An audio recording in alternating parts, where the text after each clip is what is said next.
Semua sudah hadir? Meeting ini akan membahas tentang arahan investasi perusahaan kita ke depan. Global growth has slowed down. Sulit untuk mencari keuntungan untuk perusahaan kita. Menurut analisa kamu, apakah kita harus meninjau kembali strategi investasi kita sebelumnya? Well, secara global pertumbuhan memang menurun. Saya rasa kita harus adjust sedikit strategi kita sebelumnya.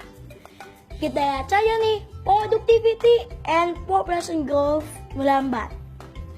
Dan seperti kita lihat, gross domestic product turun cukup signifikan dibandingkan tahun lalu.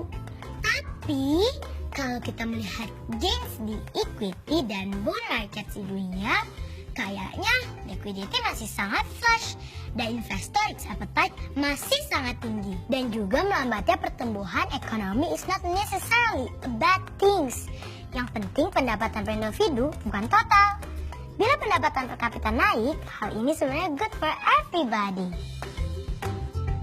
Jadi, approach apa yang terbaik bagi kita untuk melakukan investasi? Menurut kalian, Asia masih ada potensi? Tepat sekali. Walaupun di Asia juga ada penurunan, tapi apakah kita harus khawatir? Nggak juga. Dalam 3 tahun, pertumbuhan Asia itu sama kayak kita menciptakan satu Jerman. Bahkan 5 tahun dari sekarang, mungkin cuma perlu 2 tahun bagi Asia untuk menciptakan satu Jerman.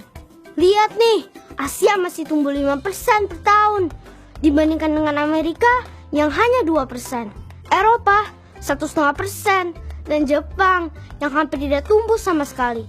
Nggak salah kalau kita harus bullish di Asia. Setuju banget. You are sharp, Balik. Sharp. 5-10 tahun ke depan, Asia akan berperan penting dalam pertumbuhan ekonomi.